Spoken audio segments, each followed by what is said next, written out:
Hello student, आज हम लोग फोर्थ चैप्टर के last topic can we see everything, क्या हम इन साक्ष्यों के आधार पे, कलाकृतियों के आधार पे, स्कल्पचर के आधार पे सब कुछ जान सकते हैं, सब कुछ देख सकते हैं? क्या इसमें कोई समस्या नहीं आती लोगों को? तो हमने अभी तक अपने अतीत की समृद्ध जो विजुअल ट्रेडिशन थी उसकी एक झलक मिल चुकी है हमको। यह ट्रेडिशन एक पत्थर से निर्मित आर्किटेक्चर, स्कल्पचर, स्टेचू, पेंटिंग्स आदि के रूप में हमारे सामने आई। हमने देखा है कि बहुत कुछ चीज़ें समय के साथ नष्ट भी हो गई, लेकिन जो बचा है और संरक्षित है वह हमें ग्रैंड स्कल्पचर के जो मेकर्स हैं, आर्टिस्ट हैं, मूर्तिकार हैं, इनकी दृष्टि से परिचित कराता है। लेकिन क्या हम उनके संदेश को बिना कंफ्यूजन के, बिना दुविधा के अपने आप समझ सकते हैं?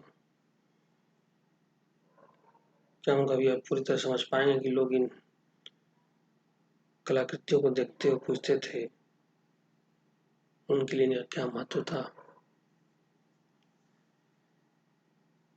एक समस्या आई, जो यूरोपियन थे स्कॉलर, जो यहाँ के स्कल्पचर का स्टडी कर रहे थे, उनको उसमें बहुत प्रॉब्लम आई। सबसे पहले यूरोप के विद्वान थे, उन्होंने 19th सेंचुरी में जब देवी देवताओं की मूर्तियां देखें तो उनके पृष्ठभूमि में महत्व को नहीं समझ पाए।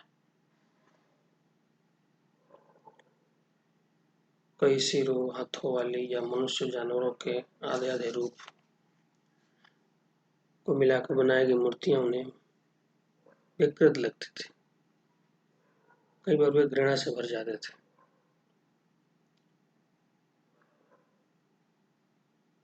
इन शुरू के विद्वानों ने ऐसी अजीबोगरीब मूर्तियों की समझ बनाने के लिए उनकी तुलना एक ऐसी परंपरा से की जिससे वे परिचित थे, और यह थी परंपरा ग्रीस की कला परंपरा। हालांकि वे प्रारंभिक भारतीय मूर्ति कला को यूनान की कला से निम्न स्तर का मानते थे, लेकिन बुद्ध और बोधिसत्व की मूर्तियों की खोज से काफी उत्साहित हुए।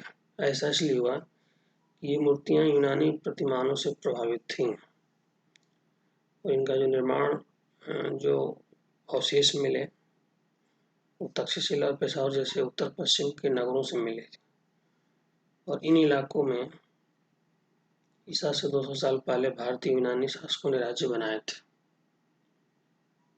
ये मूर्तियां यूनानी मूर्तियों से काफी मिलती जुलती थी। चूंकि ये विद्वान यूनानी परंपरा से परिचित थे, इसलिए उन्होंने भारतीय मूर्तिकला का सर्वश्रेष्ठ नमूना कहा।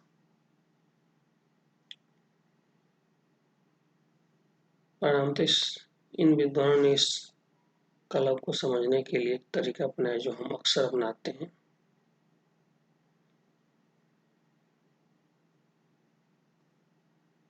To know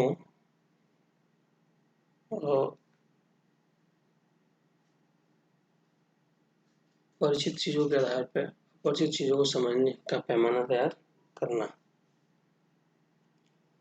Derived from the familiar to make sense of the unfamiliar. तो अननोन चीजों से नॉन चीजों की तरफ जाना, जो हमें पहले से परिचित है उसके आधार पे जो हम जानकारी नहीं उसको प्राप्त करना। सेकंड प्रॉब्लम क्या थी इनको, जो आर्ट हिस्टोरियंस थे वो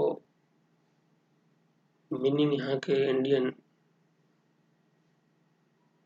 स्कल्पचर को मीनिंग को पता करने के लिए यहाँ के टेक्सचुअल ट्रेडिशन को अपनाया, लिखित साहित्य पर निर्भर हुए और इसके उन्होंने पुराणों का सहारा लिया। लेकिन ये बहुत आसान नहीं था, इसमें बहुत मत भिन्नता थी। कुछ का मानना है कि सभी साहित्यिक स्रोत के आधार पर हम चीजें प्राप्त नहीं कर सकते। इस तरह का एक उदाहरण हमें मिलता है महाबलीपुरम, तमिलनाडु में एक विशाल चट्टान पे उत्कीर्ण मूर्तियां हम लोग देखे थे कल। तो इस पे भी विद्वानों में सहमति नहीं है। कुछ का मानना है कि इसमें गंगा नदी के स्वर्ग से अवतरण का चित्रण है। चट्टान की सतह के मध्य प्राकृतिक जो क्लिफ्ट दरार है उसको नदी मान रहे हैं। यह कथा महाकाव्य पुराण वर्णित। दूसरे विद्वान मानते हैं कि यहाँ पे दिव्यास्त्र प्राप्त करने के लिए महाभारत में दी गई अर्जुन की तपस्या को दिखाया गया है। वे मूर्तियों के बीच एक साधु को केंद्र में रखे जाने के महत्व देते हैं। तो किसी एक टेक्सुअल सोर्स के आधार पर भी किसी एक निष्कर्ष पर पहुंचना इनके लिए संभव नहीं हुआ। इन्होंने सहारा लिया पुराण का। ये भी देखा गया कि जो भी उसमें उत्कीर्ण किए गए हैं, बनाए गए हैं मूर्तियां, कलाकृतियां, वो सामान्य चीजें नहीं है, डे टू डे लाइफ में नहीं होती। वो विशेष परंपराएं हैं, विशेष अवसरों पे किया जाता हो। और संभव है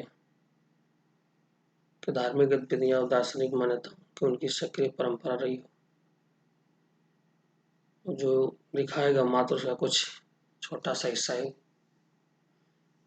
कलाकृतियों के रूप में, स्कल्पचर के रूप में, पेंटिंग के रूप में दिखाया गया। तो इस तरह उन्होंने आज देखा कि स्कल्पचर की स्टडी से हम क्या क्या निष्कर्ष पे पहुंच सकते हैं।